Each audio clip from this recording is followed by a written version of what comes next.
अंधे अंधा ठेलिया दोनों कूप पड़ंत। नमस्कार प्रिय दर्शकों, स्वागत है आपका शास्त्रों की इस अनोखी यात्रा पर। कई बार अंधे लोग किसी दूसरे अंधे को अपना गुरु बना लेते हैं और फिर दोनों जो है कुएं में जाकर के गिर जाते हैं। धर्म के जगत में अक्सर ऐसा कई बार हो जाता है। आज हम आपके लिए दृष्टांत सागर नामक ग्रंथ से एक अजीब सी कहानी लेकर के उपस्थित हुए हैं। होता यह है कि एक राजा साहब थे, तो वो ज़्यादा पढ़े लिखे नहीं थे। एक दिन एक गुरुजी आते हैं या गुरु घंटाल आते हैं, आप जो भी कह लीजिए, वो आते हैं और राजा को बताते हैं एक श्लोक के बारे में। वो श्लोक है शुक्लांबर धरंग विष्णु शशिवर्णं चतुर्भुजम प्रसन्न वदनं ध्यायेत सर्व विघ्नोपशांते। यह श्लोक आपने कई बार सुना होगा, स्तुति आदि में इसका बहुत प्रयोग किया जाता है। गुरुजी ने बताया कि इसका अर्थ पता है, इसका अर्थ है रुपया। वो जो रुपये का सिक्का जो होता है ना, वो इसका अर्थ है। तो वो राजा साहब कहते हैं कि ऐसा कैसे हो सकता है, इसका ये अर्थ कैसे है?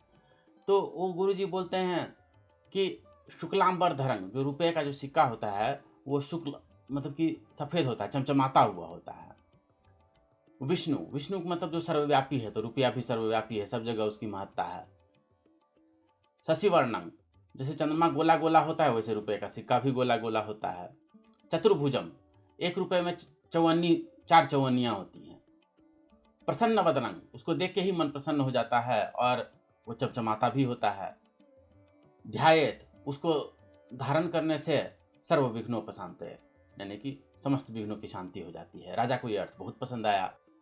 अब वो राजा साहब को ये अर्थ इतना पसंद आया कि उनसे कोई भी मिलता था, कोई भी विद्वान व्यक्ति मिलता था तो उनसे इसी श्लोक के बारे में पूछते थे और वह इसका कुछ और अर्थ बताता था तो नाराज हो जाते थे, बोलते थे ये अर्थ नहीं है।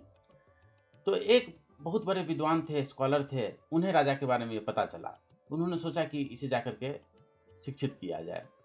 तो वो राजा साहब के पास आए और राजा साहब ने हमेशा की तरह उस व्यक्ति से भी यही सवाल पूछा, उस स्कॉलर से भी यही सवाल पूछा कि इसका अर्थ क्या है, बताइए। तो वो जानते थे कि अगर मैं सही बात बोल दूंगा तो ये तो राजा मेरी बात सुनेंगे ही नहीं। तो उस स्कॉलर ने कहा कि इसका अर्थ है रुपया। तो राजा बहुत प्रसन्न हुए, बोले कि हाँ बिल्कुल सही, आप एकमात्र ऐसे विद्वान हैं जिन्होंने सही अर्थ, एक मेरे गुरुजी हैं, उसके बाद एक आप ही एक महान विद्वान हैं। तो वो स्कॉलर बोलता है कि इसका एक अर्थ और हो सकता है, आप कहें तो मैं बताऊं। तो राजा बहुत हैरान हो गया, बोला कि एक अर्थ और हो सकता है? हाँ तो बताइए क्या अर्थ है। तो स्कॉलर साहब बोलते हैं कि इसका अर्थ है दही बड़ा। दही बड़ा आप खाते हैं ना, विशेष करके होली आदि त्योहार के समय में बनाया जाता है।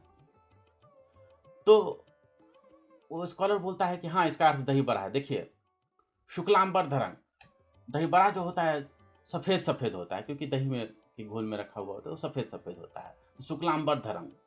विष्णु, विष्णु मतलब जो है जो सारे संसार में व्यापक हो, तो इसको जो है सारे संसार इसको खाता है। विष्णु का एक अर्थ ये भी होता है जो सारे संसार का भरण पोषण करे, तो इसको खाने से जो है पेट भरता है, भरण पोषण होता है। शशिवर्णम, तो ये भी गोला, चंद्रमा की तरह गोला गोला होता है। चतुर्भुजम, चतुर्भुजम मतलब जो चतुर लोग हैं उनके द्वारा भोग करने योग्य, उनके द्वारा खाने योग्य है ये दही बड़ा जो है। प्रसन्न वदनंग, इसको देख करके ही मन प्रसन्न हो जाता है और ये फूला फूला भी होता है।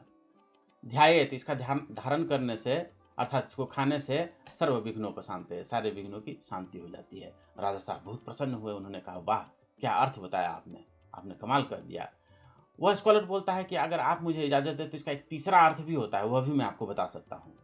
तो राजा साहब बोले कि ऐसा है तो बताइए। तो बोला कि नहीं ऐसे नहीं पता चलेगा, उसके लिए जो है मुझे आपको थोड़ा सा संस्कृत सिखाना पड़ेगा, तो वो अगर आप सीख लेंगे तो आपको समझ में आ जाएगा इसका तीसरा अर्थ। तो राजा साहब बोले ठीक है बताइए, जब इतना गजब का ये श्लोक है, इसमें इतने सारे अर्थ छिपे हुए हैं, मैं ज़रूर संस्कृत सीखना चाहूँगा। वो संस्कृत सीखने लगे।